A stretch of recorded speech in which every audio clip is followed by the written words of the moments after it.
Muli nga tayong naimbitahan para maging hurado sa Mr. and Miss Minsu 2024. Kaya naman, samahan niyo ako for today's video. Maaga pa nga lang ay yagyag na agad kami papunta ng Bungabong Campus dahil doon nga gaganapin yung pageant na paghuhuraduhan ko. Kaya naman sinama ko muna yung partner ko diyan at pagdating namin dito ay ready na ang lahat at kami na lamang talaga ang iniintay. At maya nga ay nagsimula na yung kanilang patimpalak dito. At pagkalipas nga na ilang sandali, pinakilala na rin tayo.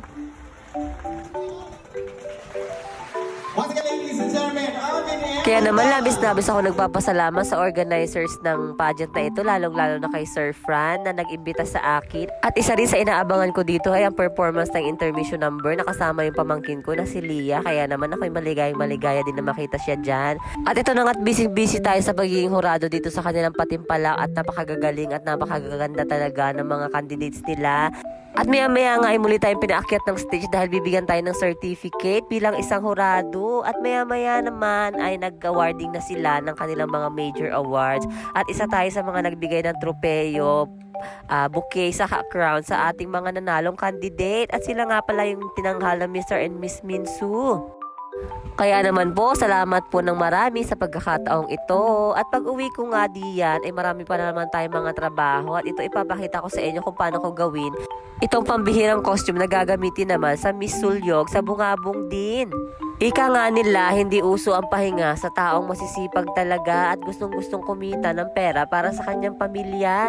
Kaya naman ito, ginagawa ko na itong costume na in-order sa akin ni Jomel Abantehara na isa din sa mga follower ko at nakita daw niya yung mga ginagawa ko at nagustuhan daw niya. Kaya naman nag-try siya magpagawa sa akin. At ito na nga't ginagawa na natin yung costume niyan dahil nga gagamitin ito sa Miss Sulyog naman.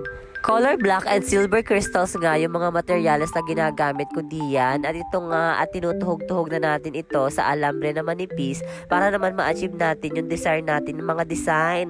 At ito nga iniisa-isa ko nang ilagay itong mga crystals na ito nakalimitan inilalagay talaga sa mga chandelier na nakikita natin sa mga salas ng bahay.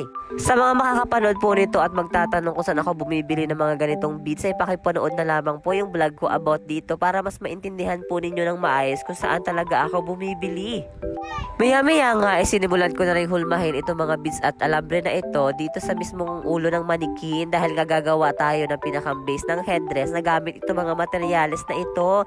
Sa pagkakataong ito ay bihira tayong gagamit ng rubber at rubber slice para naman mas maganda yung eksena ng costume na ginagawa natin. At pagkatapos na yan, ilalagyan na natin ng mga brace itong mga hinulma natin dito mga kawad para maghulma talaga siya doon sa pinakang ulo ng ating manikin para kapag sinuot ng ating candidate ay hulmang-hulma talaga siya at saklob na saklob siya.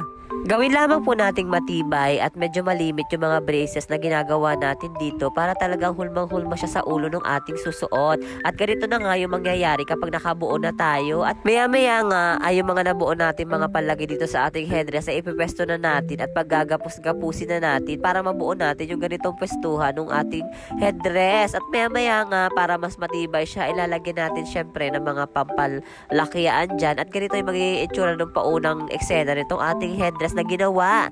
At maya nga ay humuhulma na ulit ako dito para mga dahon-dahon na kalimitan nakikita nyo sa mga vlog ko. Kaya naman ito gagamitin natin itong technique na ito dito para mag-complement siya doon sa ating mga ginagawa.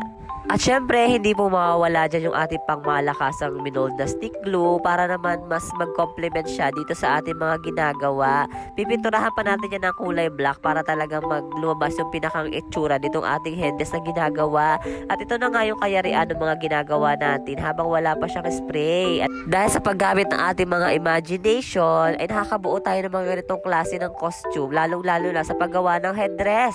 At pagkatapos ko nga mabuo yung headdress, simulan ko na rin gawin itong mismong pambalikat natin dahil nga headdress at neckpiece lamang yung requirement dito sa costume natin ginagawa. At kasamahan nitong overall bodysuit na tinahin ng ate ko at ilagyan ko lamang ito na makikintab na silver na bato. At maya nga pagkapintura ko ng ating headdress ay nilagyan ko na rin ito mga palawit-lawit dito sa mismong leeg niya para mas kakaiba yung maging design ng ating headdress. Ay ganito yung gawin natin para medyo mas malakas yung datingan ng ating ginagawa. Sa pagkakataong ito ay isa-isa ko nang itinatahi or tinutuhog itong mga bato-bato na iba ang size, iba-iba din ang itsura. At maya-maya nga ay itong ating ginawang mga parang dahon-dahon na ganito, ilalagyan natin ng kawad sa mismong gilid para mas tumibay siya. At pagkatapos niya nating magawa ay ilalagyan na natin isa-isa ito dito sa pinakang base ng neckpiece na ginagawa natin. At depende na rin sa imagination natin kung paano natin ipipresto iyan. Bali po itong video na ito ay pinapakita ko lamang po kung paano ko po ginawa itong neckpiece natin, pero depende pa rin po sa inyo kung paano po ninyo mas madidesignan yung mga costume na gusto niyo gawin. At pagkatapos po nating mabuuin at mapinturahan, inilagyan ko na rin ito nitong mga tassel beads na ganito para mas glamorous yung ginagawa natin dito sa ating pinakang neckpiece. At pagkapwesto ko nga ito dito sa ating manikin na suot na yung pinakang overall na suit na ginawa namin, ay dinagdagan ko na rin ito nitong mga tassel beads na ganito para mas maganda siya at mas bongga siyang tingnan. At pagkatapos niyan ay syempre i-check natin ang maayos kung ano pang mga kulang, at nilagyan ko na rin ito nitong parang mga hinulmang niyog at saging. At ganito nga yung kinalabasan ng ating costume na ginagawa. At maya-maya po ay papakita ko na sa inyo kung ano yung pinakang final look natin.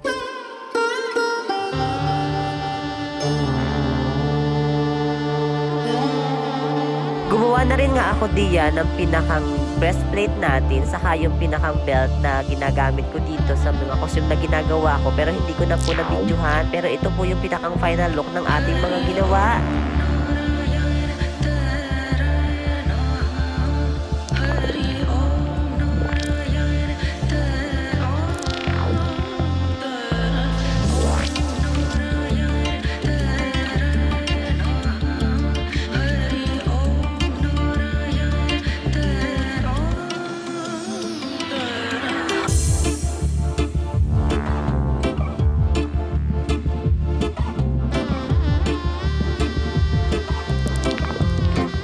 At hanggang dito na lamang po muli. Salamat po sa panonood. See you sa aking mga next videos. Bye!